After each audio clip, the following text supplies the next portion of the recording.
Hello, my name is Martin Eisenberg.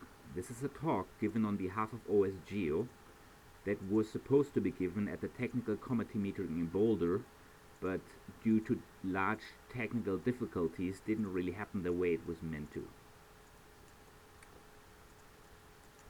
Hello. I am not here to say that we need a universal point standard. I believe there are many formats that we will agree on in the future for different scenarios. Progressive points, multi-resolution, streaming, pure visualization applications, high accuracy measurement kind of applications, and so on. I am here to talk about one particular thing. I come from the airborne, mobile, and to a certain degree also the terrestrial LiDAR background. This community is scanning a lot of reality at very high speeds with modern technology. Here's a closer look how that works. We shoot lasers, in the example of airborne systems, we shoot lasers out of airplanes 400,000 times a second, and these lasers interact with things on the ground. We record these interactions, and each time there is one, we store a point. So we store a lot of points. Every time we store those points, we store them in the LAS format. We all use this format. Terrestrial people also use the E57 format or some ASCII formats. But in our community, we use the LAS format majorly. It's very simple. We have a header, and then we have a bunch of different point types, and one file only contains one point type. So you see one record of like 28 bytes, repeat 22 million times. We generate a lot of these points. The Dutch national LiDAR system for campaign, for example, generated an insanely high dense point cloud. That's a lot of data. Currently ongoing is a national LiDAR collection in the Philippines at a lower shot rate per square meter, but a much larger landmass. Again, lots of points. What's the problem? Well, expensive to store, expensive to transmit, and so on. What's the solution? Well, compression, right? Standard compression doesn't work. WinZip, well, it does work, but only 1 to 2 or 1 to 3. And the problem is, once it's compressed, you can't use the points anymore. Come to rescue, LASzip. LASzip was paid for by the United States Army Corps of Engineers after it was an open closed source project for a while, just really an academic prototype.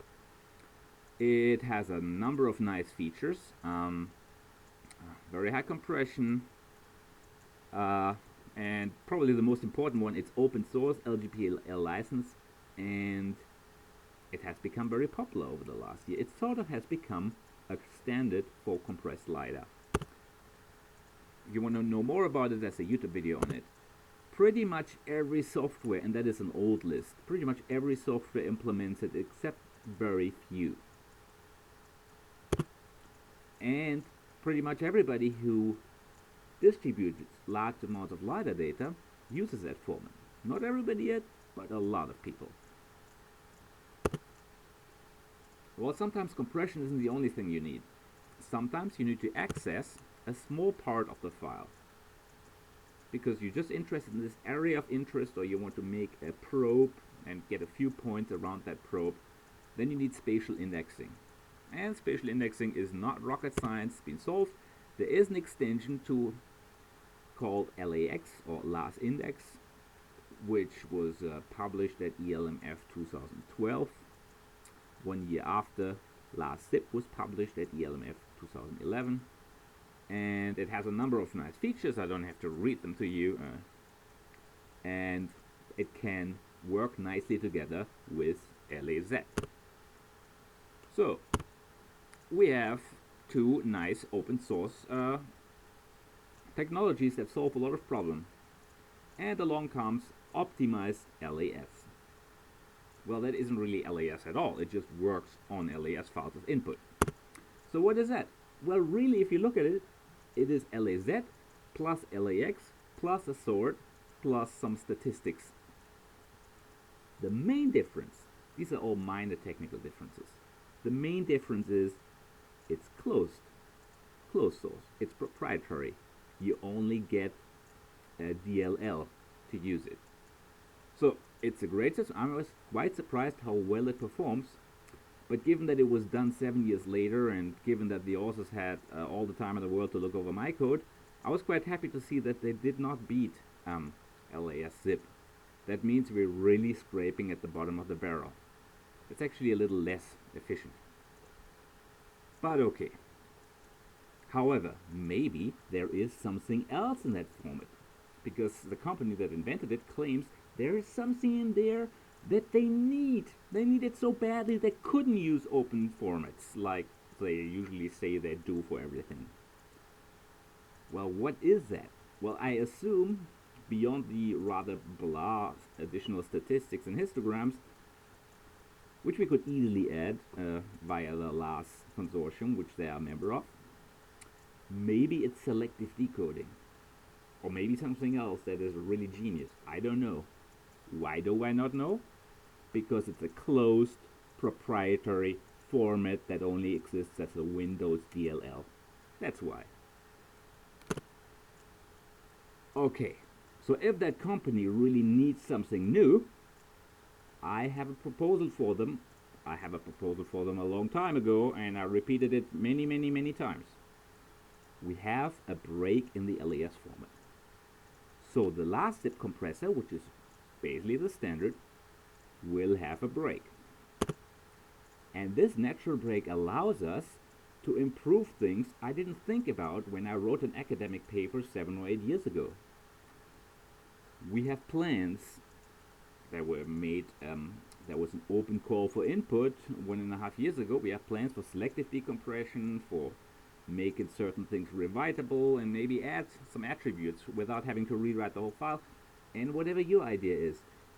And that company that claims they can't use LASzip, I would really like them to come and tell us what exactly they need. Are we going to put it in there? So I really would like to avoid format fragmentation. Two competing compressors whose only difference is that one is open source and one is closed source, and they vary in the minor details. So please, let's add whatever you need for cloud employment, or whatever your reasons may be. Here's my 5-step plan how to do that. First of all, we must make LAS a standard. You may think it's a standard, but it's not really a standard. Everybody uses it, but that doesn't make it a standard. The standard needs to have a open specification, standardization body, and right now the ASBRS holds the copyright, but the last working group, which decorates itself with the ASBRS emblem, it's really just a bunch of guys that are CCing each other whenever they exchange messages. There is no transparency at all. There is no record keeping. There is no going on record. There is no public way of input. There is not even a proper consensus or voting process or anything. No regular meetings either. It's actually kind of recently been one man running the show and claiming what that working group thinks, even when the majority of vocal people in that working group have the exact opposite opinion. So, first, we need LAS to become a real standard and reorganize the very valuable members into a functioning standardization group. Second step, LAZ for the existing point types is also a standard. I maintain the source code, and people could rightfully say, oh, it's Martin's format, he controls it. Well, those who know me a little better know I try to be as open as possible. Every change is announced and asked for recommendations for in the LAS room, which I generated because the last working group was so intransparent. It's a bit of a voluntary consensus. There's lots of record keeping in Google groups and discussions and GitHub. But yes, if I want to have an argument, it has to go both ways. LAZ also needs to become a real standard. We need to document it, and for point type 0 to 5, there's not much really to change because there is trillions of LAZ files out there. We also need LAS for 1.4. We need a compressor. But there's no rush. There's no rush because NOAA sponsored a compatibility mode for the old compressor that allows to already handle most LAS files. Now we had a call for input out since early 2014, and people told us what they would like to see in LAS 1.4. A lot of people, but not the people that really matter at this point, because the people that claim LASzip isn't sufficient for them, so they had to make their own fragmented form. So I would say use the existing process in the last room and develop a joint format now. We already have a few sponsors on board and the process has already started. Finally, create one standard. So you see, this LAS 1.4 process I don't want to have happen in the new standardization body yet, because forming it and developing the LAS 1.4 compressor will be a bit overkill. So we're a bit pressed for time with LAS 1.4 compressor. So let's do things in parallel. The LAS format as it is becomes a standard, and we work as we did in the past on the LAS 1.4 format, but hopefully with everybody who needs certain new features in that format. And then, once we're happy with it, then we follow step 1 and 2 and standardize that one too. And from that moment on, everything will happen through the standardization committees that were chosen to maintain LAS and LAZ.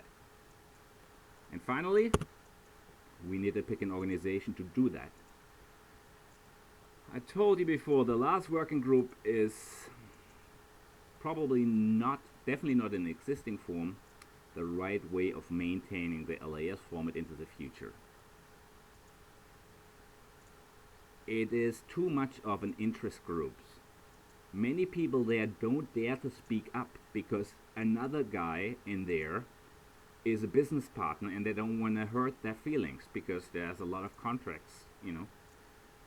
And because nobody goes on record, the majority of the people actually never say anything. So there's only 5 active people, or 6 active people, or 7 active people out of the 17. The other 10, I don't know what they're doing there. They haven't said a word in the 5 years I'm a member of. Now, they did a lot of things right. You know, LAS is super, and it was their way of getting LAS to the point where it is today that made it so super, but it becomes so successful that this kind of a bunch of guys exchanging emails doesn't work anymore. It leads to problems now. Leads to problems more and more often. So, let's take the same group of people, at least those who have been active, and reorganize them in a real standardization committee. Should it be OGC? I don't know, I'm talking to you, but I'm not convinced it should be OGC. Some people say it's not good, it's not open enough, but there have been new ways in the OGC, so maybe we can do it open through a GitHub. After all, we already have the standards. It's not like we have to start from scratch. But I'm also open to other ideas, ASTM, ISPRS, and so on. Either way, thank you very much for listening. My main concern here, let us avoid 2 near identical flavors. Optimized ZLAS and LAZ. Because that will force users for years to come to copy from one compressed format to another compressed format for no other reason but this, you know, this kind of poor decision that wasn't taken right now. And I think since there is no measurable amounts of ZLAS content, we have still the chance to turn this around.